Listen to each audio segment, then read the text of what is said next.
Okay, let's start the new Melacha. So chapter number 12, and our topic is kibus, meaning laundering. So it says kivus, laundering, is talada of al melacha of bleaching. So we did the bleaching.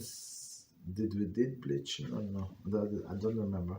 So the main melacha is bleaching, and I think we explained before that they took wool, and wool was of course different color from different animals, from different sheep, and they have to bleach to make it unicolor, and then they would use a dye to make a different color. So, but before that process, they had to wash it, right? So that's why when how the laundry comes in, and it is talada. So talada, we said, what is talada? We have av melacha, like a main branch of the tree, and there is extensions, like smaller branches, but they are still part of the same branch.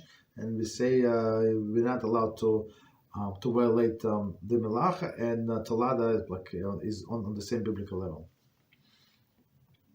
And it says, since the wool that was used for women in the Mishkan curtain needs bleaching before it could be dyed and used. Bleaching is av melacha.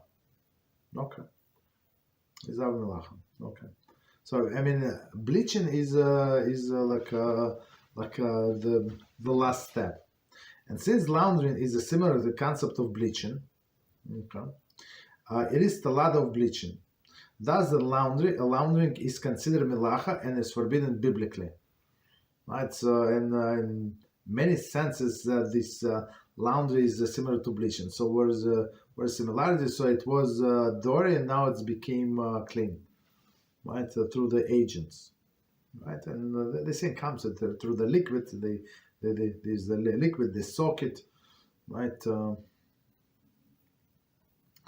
Okay. So and then wring it. Thus, laundering is considered melacha forbidden biblically. Okay, the melacha of laundering is defined as removing dirt that is somewhat absorbed in the fabric. So we're going to explain it. The prohibition, therefore, applies to only laundering materials that are somewhat absorbent, but not to the washing hard surfaces such as wood, glass, metal, or ceramic. Thus, dishes are not subject to this prohibition.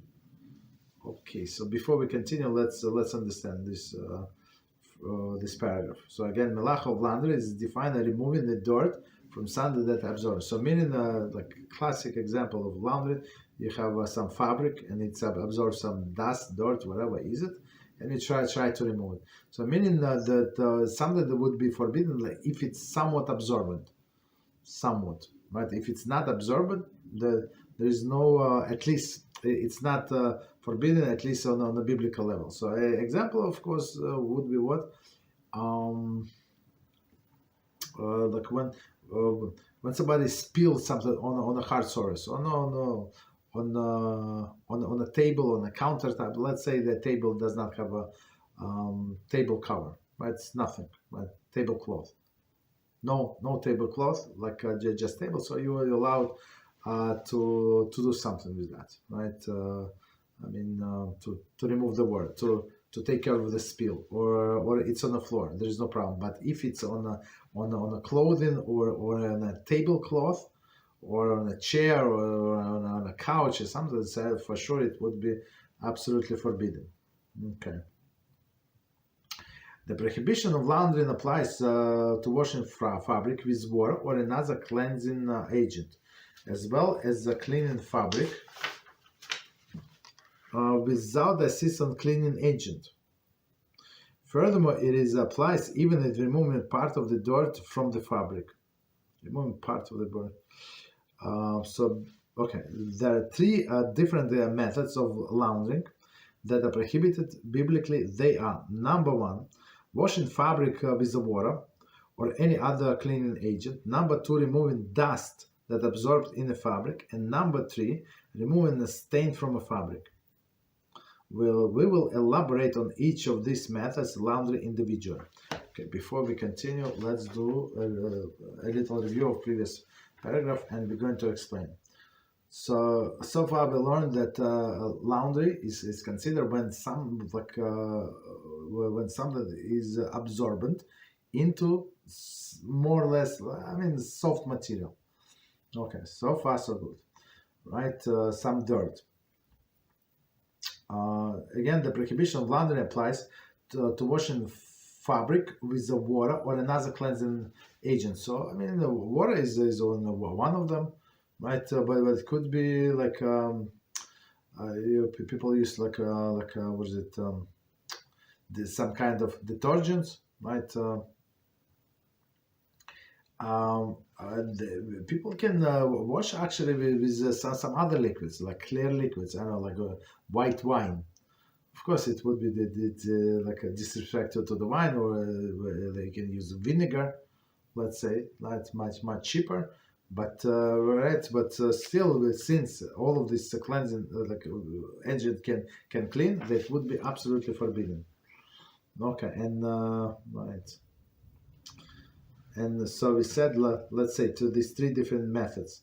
So number one, washing fabric with water or any other cleansing agent. So that's a classic example. That's everybody understands. So you set yourself a spot from the source, right? And that it is forbidden to wash it. Okay, so that's simple. So next one, number two, removing dust that absorb in the fabric. So if you have something on top, on your coat or something, and you remove, there is no problem. But if dust inside, absorb inside of the fabric, that's absolutely forbidden. And some people, I don't know, you were in some place, and they doing construction, and there is a dust from the plaster, right? And you lean on the wall or something. So and you do it. Your sleeve became dirty. That's the problem. You're not allowed to remove that, because if it's on top, it's yes, but most likely this when you lean on something, so for sure it's already absorbed, so you're not allowed to remove it. Okay, so of course, I'm simplifying things, but we're going to see in details. Okay. So and number three, removing stain from fabric.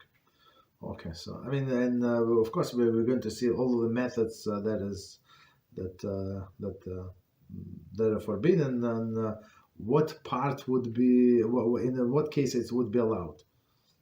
A stain from the fabric. Okay, so I think if you have dried up mud, right? So last time they were raining, you have mud stuck on your pants, for example, right? And it became like a stain, and you want to remove it. So we will see, is it allowed to remove it or not, right? In some cases it's yes, when it's still wet, if I remember correctly. If it's dried up, you're not allowed.